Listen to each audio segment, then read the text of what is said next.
เด็กปั้มวิ่งตามหลังแตกกระเจิงเพียงแต่เห็นรถบ้านของอาอายไปจอดเทียบท่าอยู่ที่ปั๊มน้ำมันแห่งหนึ่งสุดโด่งดังในปีนี้ต้องยกให้นางอีหลีซะแล้วทักทายสบายดี FC แฟนคลับพบพ่อกันช่วงค่อยคำยามแรงปัจจุบันนี้3 โมงยังไปเป็นที่เฮียบห้อยแล้วคลิปนี้ยกง่ายไส้สวยมาจากข่าวน้องทิดาลาวมาเป็นข่าวของเอื้อยใหญ่อาอายสกุลนพรลูกสาวของพอนกพงศกรมาตกใส่ฤดูกาลนี้หลายคนก็มักจะเว้าติดปากติดหูกันว่าปีนี้เป็นปีเงินปีทองของน้องอาอายกับพอนกพงศกรบ่ว่าวงเสียงวิหกจะไปแสดงอยู่ใส่ก็มีแต่คนนับหน้าถือตา FC แฟนคลับลังไหลกันเข้าไปให้กำลังอกกำลังใจอยู่ทางด้านหน้าเวทีแต่เหตุการณ์มันเกิดขึ้นมานี่ค่อยอยากจะให้พวกเจ้าเห็นกับตาว่าความโด่งความดังความปังของน้องอาอายสกุลนพรบ่แมนแต่เฉพาะอยู่ทางบนเวทีทุกมือนี่ทุกตรอกซอกซอยที่น้องอาอายขี่รถผ่านล้วนแล้วแต่มีคนวิ่งเข้าใส่แลนเข้าหาเพื่อมาทักทายสบายดีเพื่ออยากถ่ายรูปอยากมีรูปเอาไปแขวนใส่บ้านอยากมีรูปเอาไปลงสตอรี่อยากมีรูปเอาไปลงแฟนเพจบอกว่าโอ้ยกูได้ถ่ายรูปกับอาอายแล้วได้เนี่ยอาอายมาปั้มเฮามือนั่นมือนี่มันเป็นเหตุการณ์ที่บ่ค่อยเกิดขึ้นบ่อยที่ผ่านมาเนาะอาอายไปลงฮอดเวทีคนไปหาอยู่หลังเวทีไปขอถ่ายรูปกับรถบ้านแต่ว่าคลิปนี้มันแตกต่างจากคลิปก่อนๆเหตุการณ์ก่อนๆคือเนาะในช่วงเดินทางเนาะน่าจะเป็นกำลังเดินทางที่จะไปหน้างานม่องใหม่แล้วก็ไปแวปั๊มน้ำมันแห่งหนึ่งก็คือสิบ่ได้เติมน้ำมันละมั้งเพราะว่าไปแวะปั๊มแล้วก็ไปจอดติดข้างกำแพงนะก็บ่ได้ไปเติมน่าจะเติมน้ำมันแล้วบ่เห็นเขาเจ้าออกมาเนาะเห็นเขาเจ้าเอาใบบินมาให้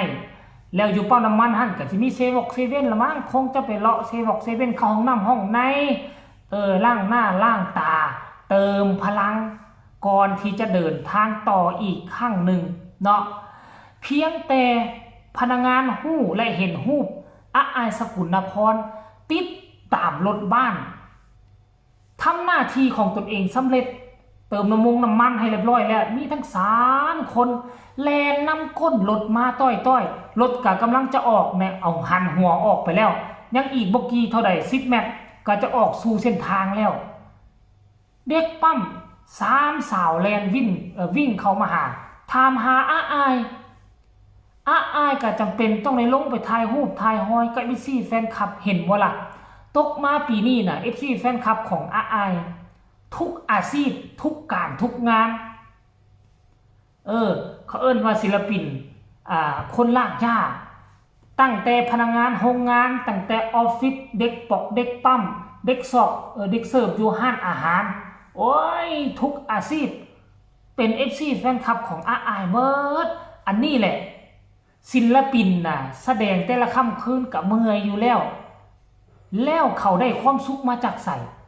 FC แฟนคลับเข้าไปส่งหน้าเวทีได้ความสุขจากศิลปินแล้วศิลปินได้ความสุขมาจากใส่ศิลปินก็ได้ความสุขมาจากอันนี้แหละไปใส่มาใส่ก็ขอเพียงแต่ให้เขาท่วงโอ้อาอายอันนั้นอาอายสกุลนพรได้ลูกสาวพอนกพงศกรได้น่ะกำลังโด่งกำลังดังน่ะเนี่ยสิ่งที่ศิลปินต้องการบ่จำเป็นต้องเอามาลงมาไล่มาโอ้อวดมันอยากใช้ไม่ใช้มือแต่ถ้าหักมาได้ก็หักมาดีแต่ถ้าบ่ได้มาไล่ก็ขอเพียงแต่ไปใส่มาใส่ให้ทักให้ถามเข้ามาถ่ายรูปถ่ายหอยนี่คือกำไรชีวิตของศิลปินต้องการนี่คือกำลังใจที่สุดอยากให้ทุกคนไปชมคลิปนี้น้ำกันคลิปสั้นๆแล้วจึงมาพ้อกันในช่วงต่อไปชมพร้อมๆกันเลยเห็นทานกันค่ะไปเห็นทานนี่นะรู้ไหมเขาใส่ไหมลูกไม่ขอบคุณค่ะแล้วมันจะได้รู้มีใบภาษีครับดูนะคะ ยังไม่ได้ใช้รถเลยสติ๊กเกอร์ออกนะ ใช่แล้วดิ ไอ้หมอ FC อยู่ปั๊มน้ำมันว่าเฮ็ดดี เห็นบ่ล่ะทุกคนอายก็ยิ้มแย้มแจ่มใสเห็นเขาเจ้ามาทักมาถามนี่เป็นคลิปแรกที่ค่อยเห็นที่ไปจอดแล้วเด็กปั๊มเข้ามาทักเข้ามาขอถ่ายรูปคงจะเป็น FC แฟนคลับตัวยงของน้องอายแน่นอนที่ผ่านมาบ่เห็นนะที่ผ่านมาค่อยบ่เห็นก็บ่หมายความว่าเหตุการณ์แบบนี้มันบ่เคยเกิดขึ้นค่อยอาจบ่เห็นก็มีเนาะแต่ว่าอยู่ตามห้องอาหารห้านอาหารแท้ค่อยเห็นอยู่ตามเด็กปอกเด็กปั๊มก็บ่ค่อยได้เห็นพ่อปานใดนี่เป็นครั้งแรกซึ่งมันเป็นนิมิตหมายอันที่ดีนี่เป็นโตการันตีว่าชื่อเสียงของน้องอายสกุลพรมันโด่งดังกว่าปีที่ผ่านมา 100%คลิปนี้ถูกปล่อยออกไปเมื่อกี้เท่าใด FC แฟนคลับก็ลังไหลกันเข้ามาประกอบคำคิดคำเห็นคอมเมนต์แรกเพิ่นก็บอกว่าถอดรองเท้าเก็บดีๆนะล่า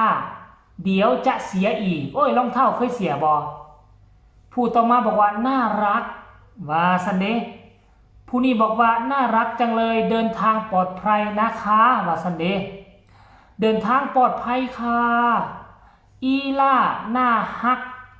ไปไหนมาไหนก็มีแต่คนฮักคนแพงว่าซันดาราดังว่าซันเดพี่น่ารักมากว่าสั้นเดินทางตลอดปลอดภัยเด้อว่าซันเดย์ผู้นี้บอกว่าเดินทางปลอดภัยกันทุกคนนะคะพี่แม็กว่าสั้นน่ารักทานผู้ชม FC แฟนคลับอันนี้คือส่วนหนึ่งของ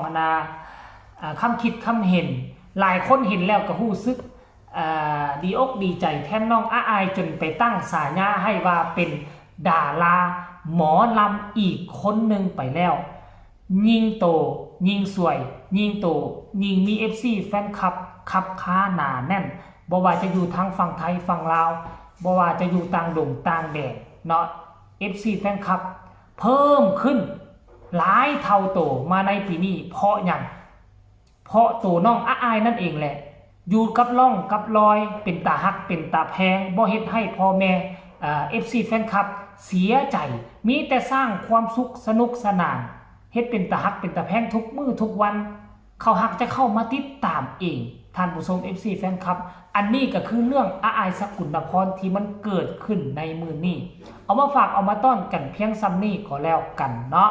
ไผมักก็ให้กดไลค์กดแชร์ไผบ่มักก็ให้ปัดเลื่อนผ่านมีคำตำหนิติชมอยากส่งข่าวส่งกำลังใจ